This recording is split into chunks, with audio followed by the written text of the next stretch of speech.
इस मूवी की शुरुआत में हम एक गांव का सीन देखते हैं। वहां हमें एक औरत दिखाई देती है। उसकी डिलीवरी होने वाली थी, लेकिन उसे एक बेटी हो जाती है।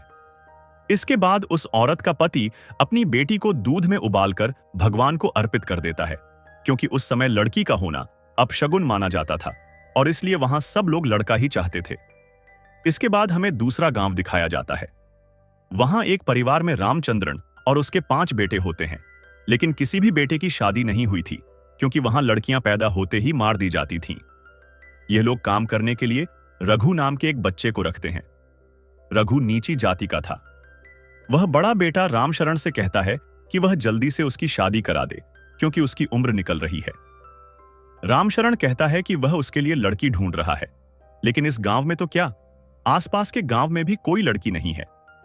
यह सुनकर राकेश और उसके भाई खाना छोड़कर चले जाते हैं, लेकिन सूरज उनके साथ नहीं जाता।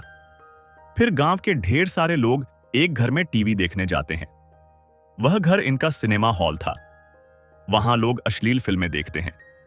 टीवी देखते हुए वहां के बूढ़े लोग भी ललचाने लगते हैं, क्योंकि आज तक उनकी शादी नहीं हुई थी।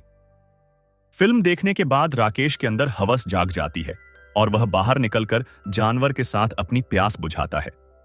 अगले दिन रामशरण गांव के पंडित को बुलाकर कहता है कि वह उसके बेटों के लिए कहीं से भी लड़की का इंतजाम करे और वह इसके लिए लाखों रुपए देने को तैयार है। यह सुनते ही पंडित अपने काम में लग जाता है। हम देखते हैं कि राकेश एक टीचर है।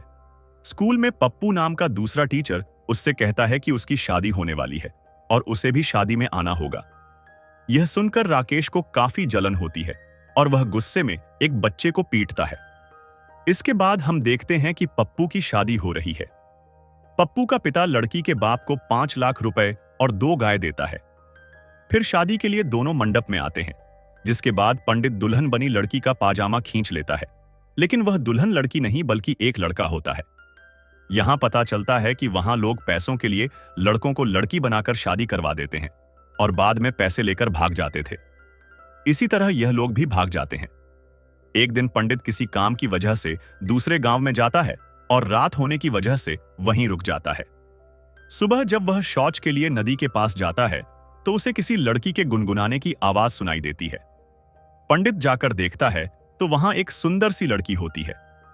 पंडित को देखते ही वह लड़की अपने घर भाग जाती है। पंडित भी पीछा करते हुए उसके घर पहुंच जाता है। वहां वह लड़की के पिता प्रताप से मिलता है।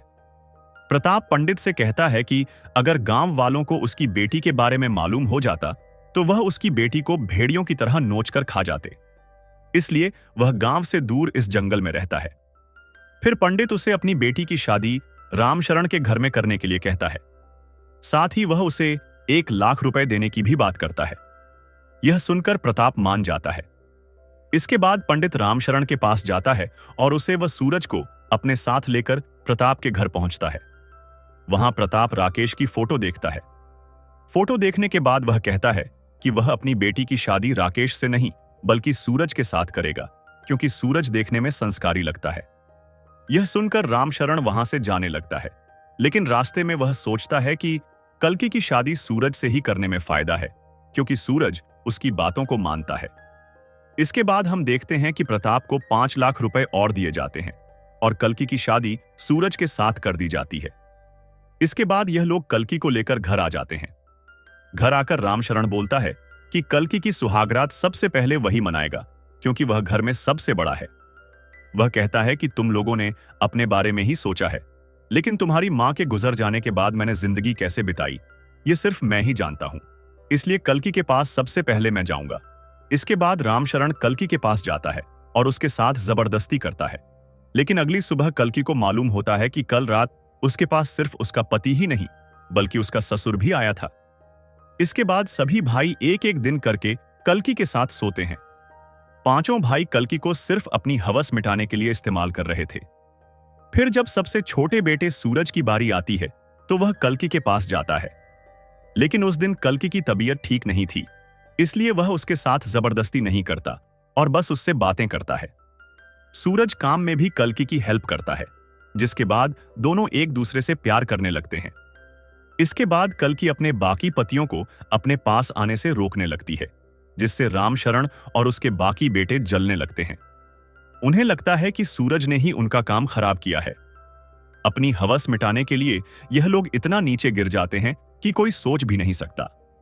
एक दिन चारों भाई मिलकर सूरज को मार देते हैं, जिसके बाद कल्कि बिल्कुल अकेली हो जाती है। इसके बाद रामशरण समेत बाकी भाई कल्कि के साथ दिन में कई बार जबरदस्ती करते हैं, लेकिन कल्कि चाहकर भी कुछ नहीं कर पाती।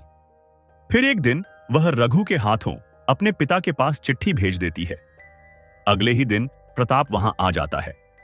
यहां रामशरण प्रताप को और 1 लाख रुपए देता है, क्योंकि वह भी बिना बताए कल्कि के साथ सब कुछ कर चुका था। अपने बाप के पैसों के लालच के बावजूद भी कल्कि उसके पैर छूती है। कुछ देर बाद प्रताप वहां से चला जाता है। भले ही प्रताप अपनी बेटी को इन भेड़ियों से नहीं बचा पाया, लेकिन कल्कि अपने बाप को खुश देखना चाहती है। प्रताप के जाने के बाद राकेश और बाकी भाई कल्कि को बहुत मारते हैं। वह कहते हैं कि तुम्हारी वजह से तुम्हारा बाप यहां आया और हमें उसे 1 लाख रुपए देने पड़े। मार खाने के बाद कल्कि रघु से कहती है कि वह यहां से आजाद होने में उसकी मदद करे। अगले ही दिन रघु कल्कि को लेकर भागने लगता है, लेकिन रास्ते में ही राकेश और उसके भाई उन्हें पकड़ लेते हैं और फिर रघु को वहीं मार डालते हैं। इसके बाद वह कल्कि को घर ले जाते हैं और उसे गाय वाले घर में बांध देते हैं। इधर रघु के घर वालों को यह मालूम होता है कि रामशरण और उसके बेटों ने ही रघु को मारा है, तो वह बदला लेने के लिए वहां जाते हैं। फिर जब रघु का चाचा कल्कि को बंधा हुआ देखता है, तो वह कहता है कि तुम्हारी वजह से ही यह सब हुआ है। इसके बाद वह भी कल्कि के साथ जबरदस्ती करता है। फिर वह अपनी बिरादरी के लोगों में जाता है और उन्हें भड़काते हुए कहता है कि बड़े लोगों ने उनके बच्चे को मार डाला। फिर ऐसे ही कुछ दिन बीत जाते हैं और कल्कि प्रेग्नेंट हो जाती है। इसके बाद रामशरण वापस उसे अपने घर में रख लेता है, लेकिन वहां सभी कंफ्यूज होते हैं कि उस बच्चे का बाप कौन है। तब रामशरण कहता है कि सबसे पहले उसने ही कल्कि के साथ संबंध बनाए थे, इसलिए यह बच्चा उसी का है। जब कल्कि के प्रेग्नेंट होने की बात रघु के चाचा को मालूम होती है, तो वह अफवाह फैला देता है कि बच्चे का बाप रघु का भाई है, क्योंकि वह कल्कि को अपने पास रखना चाहता था। इसके बाद यह लोग कल्कि को लेने के लिए रामचंद्रन के घर पहुंच जाते हैं, लेकिन गुस्से में आकर रामशरण और उसके बेटे उन पर फायरिंग करने लगते हैं। इस फायरिंग में रघु का भाई मारा जाता है। बचे हुए लोग वहां से भागने लगते हैं। राकेश और बाकी भाई उनका पीछा करने लगते हैं। पीछा करते करते वह उनके गांव में पहुंच जाते हैं। तभी रघु का चाचा अपने सारे लोगों को लेकर इन पर हमला कर देता है। वह सबको मारने लगता है। यह देखकर रामशरण को बहुत गुस्सा आता है। वह गुस्से में कल्कि को जलाने की कोशिश करता है, लेकिन तभी कल्कि चाकू उठाकर रामशरण को मार देती है। वहीं गांव के लोग भी एक दूसरे के साथ लड़ते लड़ते मारे जाते हैं। फिर कुछ दिन बाद कल्कि को एक बेटी होती है, लेकिन वह दुखी होने के बजाय बहुत खुश होती है। इस मूवी में इंसानों की हैवानियत को दिखाया गया है। यहां लोग सिर्फ अपनी इच्छाओं और लालच के लिए किसी भी हद तक गिर सकते हैं, लेकिन अंत में यह भी दिखाया जाता है कि हर इंसान को लड़की की आवश्यकता होती है, और इसी पॉइंट पर यह मूवी खत्म हो जाती है।